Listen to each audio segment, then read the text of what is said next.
Okay, so now we're going to look a little bit about earthquake destruction. So, as an example, in 1964, the most violent earthquake to hit the US was felt in almost all of Alaska, at least the earthquakes that have been recorded. This earthquake had a magnitude of 9.2, and it lasted 3 to 4 minutes in the shaking.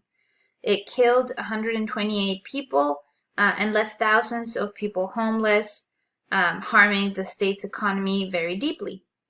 So within 24 hours of the main shock, 28 aftershocks were recorded, with 10 of these 28 exceeding magnitudes of 6, so very large ones.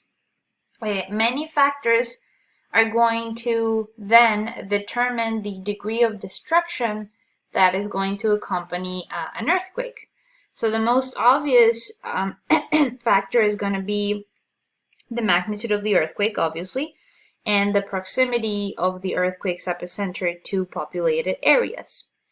So typically, the closer the epicenter is to populated areas, the greater the shaking will be. Or sorry, the closer the epicenter is to a specific location, the greater the shaking will be. And obviously the same happens if they are populated or non-populated areas.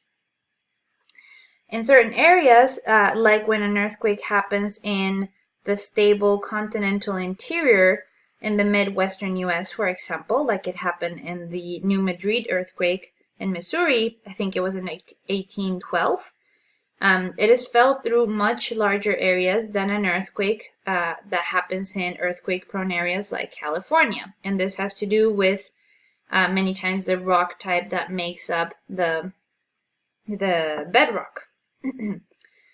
So the overall damage to human-made structures can be attributable to a few things. So it can be attributable to the vibrations, and this will depend on a few factors. So the first one is the intensity. The second one is the duration of those vibrations.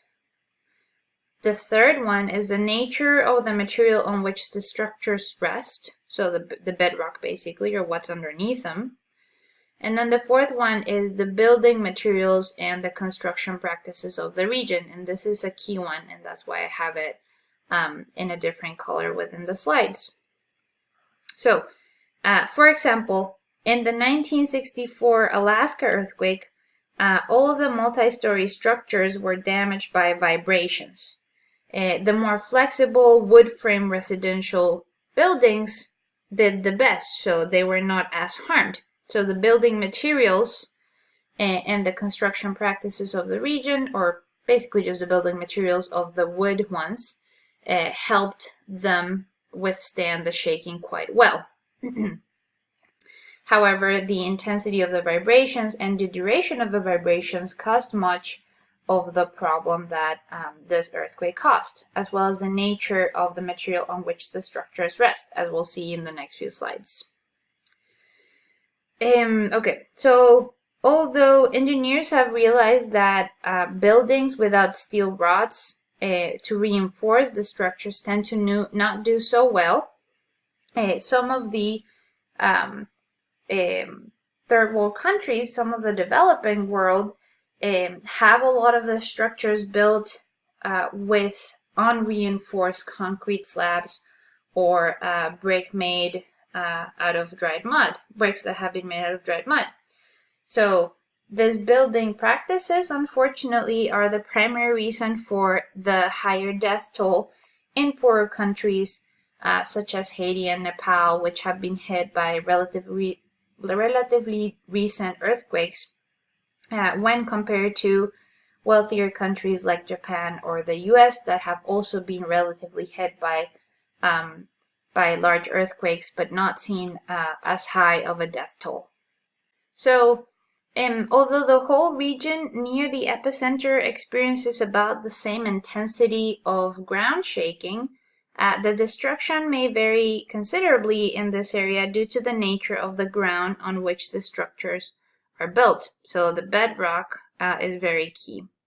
So soft sediments generally will amplify vibrations, and then solidified bedrock will typically reduce the vibrations. Okay, so for example, in the 2017 earthquake that happened in Mexico City, although the magnitude was only of 7.1, which is large but not incredibly large, it was felt very greatly, and the vibrations caused much of the damage to the structures and therefore to the lives that were lost. So Mexico City was built initially on lake sediments, as is kind of depicted by the cartoon on the image here to the bottom right. It later the city was later built upon those sediments that used to be lake bed sediments, so soft sediments. And so overall, the city is built on pretty unconsolidated material. So when the earthquake hit, the vibrations were very high. They were amplified by this unconsolidated material. So the Mexico City earthquake caused again a lot of damage, like we're seeing here in the bottom left picture, and it was felt pretty greatly in terms of geographical extent. So the intense shaking will cause the wet sediment that is underneath the surface to become a little bit more fluid. So when this happens, when there's this intense shaking and the wet sediment becomes more fluid, this is called liquefaction. And this will happen during earthquakes, basically, when there's vibrations of the soil. So it happens during times where more stable soil becomes more mobile, like material, which will now be capable of rising towards the Earth's surface. So the image over here kind of shows it quite well. So the more wet soil that was initially relatively packed will now be a little bit more unstable and will want to be more mobile and rise to the surface. So when liquefaction occurs, it will disrupt the bedrock material underneath, which is holding the buildings in place. So it will no longer be capable of supporting these buildings, as it is overly mobile. Mobile, and so buildings like this one are no longer going to have a good support underneath them, but are going to be a lot more mobile and easy for them to tilt. So due to this liquefaction process, not just buildings will be unsupported, but the rising of the soil with the water, this more mobile material, will disrupt sewage systems. It will disrupt pipelines. Storage tanks will fall, and usually they will end up pretty much damaged and kind of like floating upon the surface after the earthquake occurs. So this kind of mud slurry will rise upwards like you're seeing here, and it will end up forming this kind of mounds, this kind of sand volcanoes, this geyser-like features, which form those sand volcanoes. The specific one is in New Zealand, for example. So the video here that we'll look at, in this one you can see liquefaction taking place during the 2011 Japan earthquake. So I will kind of speed it up every now and then, but let's take a look at it.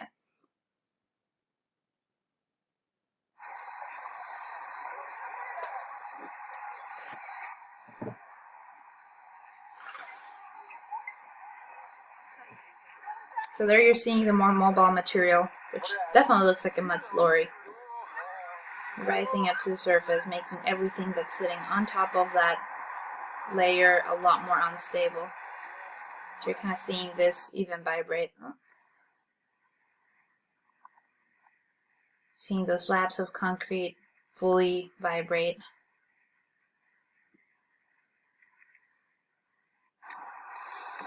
You're seeing the causes of the damage to the pipes.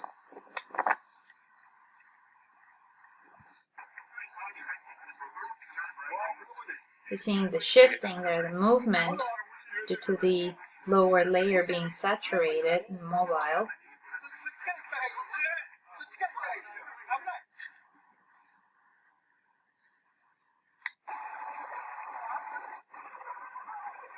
Whoa, that's freaky.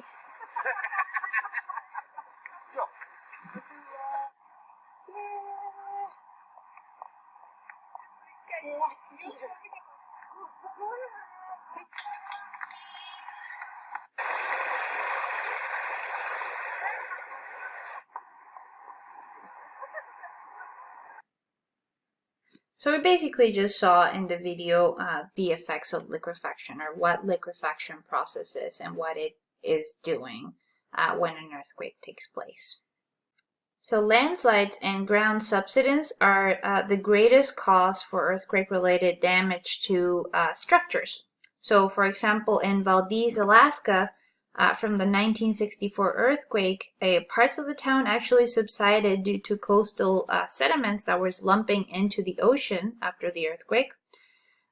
So these lumping sediments into the ocean, they carried away both of the waterfronts, and 31 people died when one of the docks slid.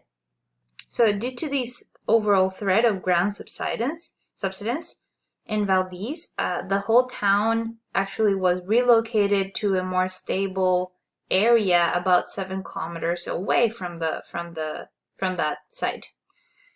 So the sunken docks of Valdez are shown in the picture on the bottom right here, and this is after the 1964 earthquake.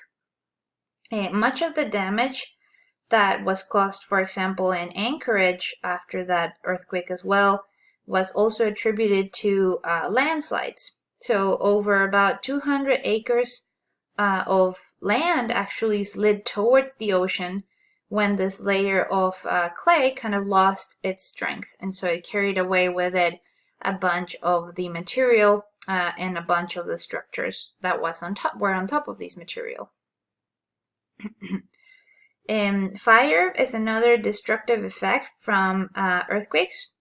Typically, these fires arise in more populated areas when the power and the gas lines break due to the shaking.